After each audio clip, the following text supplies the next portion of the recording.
오늘은 예레미야 25장 1절에서 14절까지 말씀입니다. 우리가 살아가면서 긴 시간 동안 어떤 문제를 해결해 보려고 애써본 경험들이 있을 것입니다. 긴 시간이 아니라 때로는 어떤 문제를 해결하기 위해 긴 세월 동안 기도하고 또 하나님 앞에서 간구하고 또 어떤 사람에게 그 부분을 풀어가기 위해서 노력하고 애써 본 적도 있을 것입니다. 그렇게 하다 보면 이게 이렇게 길게 또 이렇게 긴 세월 이 문제를 가지고 이렇게 풀어야 하나 이런 생각이 들 정도로 참 긴 시간이 소요되거나 또 그렇게 했음에도 풀어지지 않는 때가 있음을 우리는 경험하게 되기도 합니다. 제 3자의 이 눈으로 볼 때는 쉬운 것 같지만 또 당사자들 간에는 그것이 잘 해결이 안 되고 그것이 잘 풀리지 않는 그런 마음들이 있을 때가 있죠. 이건 하나님과 이스라엘 백성과의 관계에서도 마찬가지인데요. 하나님께서는 계속해서 참 긴 세월 동안 어떤 문제를 풀어가기 위해 너희가 이제는 돌이켜야지, 너희가 이제는 그 자리에서 회복해야지, 이제는 너희가 나에게로 돌아와야지 라는 그 마음으로 끊임없이 애썼지만 그것이 잘 해결이 안 됐어요. 오늘 본문에는 시간이 나오는데요.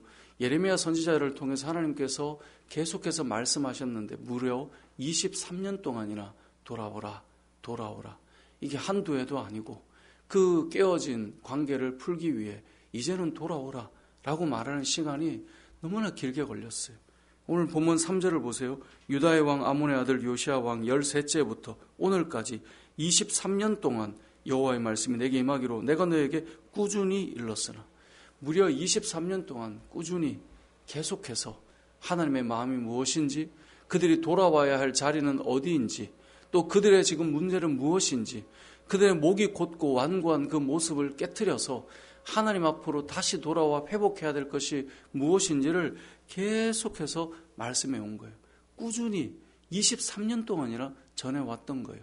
23년간이나 이제는 회복해야 된다는 거예요. 그럼 예레미야만 보냈는가? 그렇지 않았다는 거예요. 4절에 보면 그러므로 여호와께서 그의 모든 종 선지자를 너희에게 끊임없이 보내셨으나 너희가 순종하지도 않았고 귀를 기울여 듣지도 않았다라고 말해요. 예레미야 한 사람이 아니라 또 다른 사람을 보내는 거예요. 또 다른 사람을 보내는 거예요. 계속해서 보내서 여기서 돌아와야 돼. 이제는 그 문제 해결해야지. 계속해서 이 문제의 근원이 무엇이었어요? 교만이고 목이 고듬이었거든요. 이제는 그 목을 좀 고든 목을 좀 꺾고 이제는 좀 겸손하게 이제는 좀 돌아오고 받아들여봐. 그게 안 되는 거예요. 그게 안 되는 거예요. 예레미야를 23년간 보냈고 수많은 다른 선지자들을 보냈는데도 귀를 기울이지도 순종하지도 않았다라고 3절에서 4절에서 말씀하고 있어요. 7절에도 보면 내 말을 순종하지 않는다라고 말씀하고 있어요. 8절에도 보면 내 말을 듣지 않는다라고 말씀하고 있어요. 계속 전하지만 이스라엘 백성들은 계속 들었어요. 그런데 받아들이고 싶지가 않아요. 우리가 살면서 어떤 그 글을 보니까 사람은 상당히 이성적으로 우리는 판단하고 생각하는 것 같지만 마지막 결정은 감성으로 한다. 이런 글을 본 적이 있는데요. 머리는 다 알죠. 그런데 받아들이지 않아요. 깨트리지 않고 끝까지 그 자리에 머물러 있는 것이죠.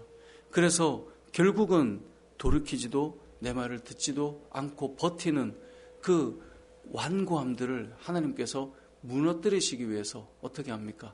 바벨론 왕을 보내셔서 그들을 깨트리시는 거예요.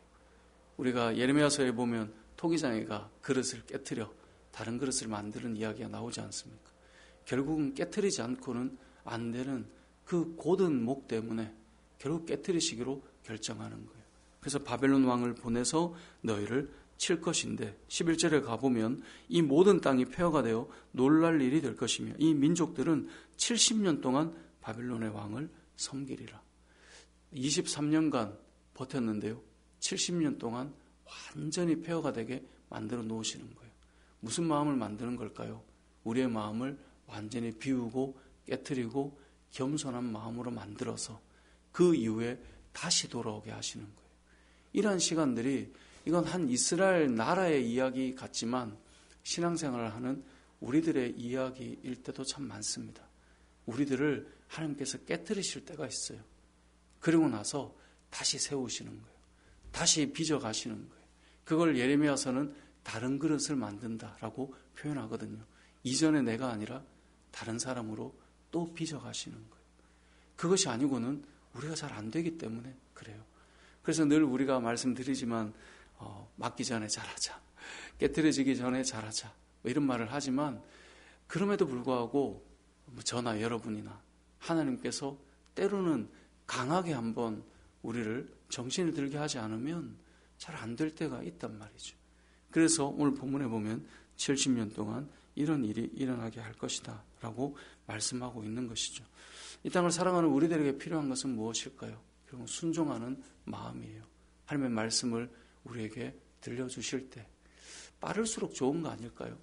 우리가 완고한 마음들을 깨트리고 돌이키는 것은 사실 빠를수록 좋아요.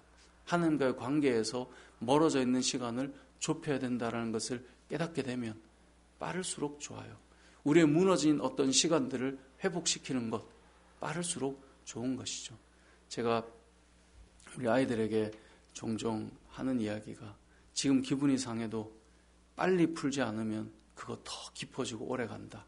그래서 이 감정보다 너가 당장 무엇을 해야 되는지 이제 그런 이야기들을 이제 인구 밀도가 높다 보니까 투닥투닥 할 때가 있는 거죠. 그러면 형제 간에 다투는 일들도 종종 일어나더라고요. 뭐 크게 막 소리를 지르고 싸우거나 이러지는 않는데 마음 상하면 토라져서 얘기를 안 하고 싶은 경우들이 있지 않습니까? 그러면 꼭 불러다가 이야기해요. 기회를 보고 뭔가 손이 내밀어질 때 그때 알았어 하고 못 이기는 척. 그렇게 하지 않으면 길어진다.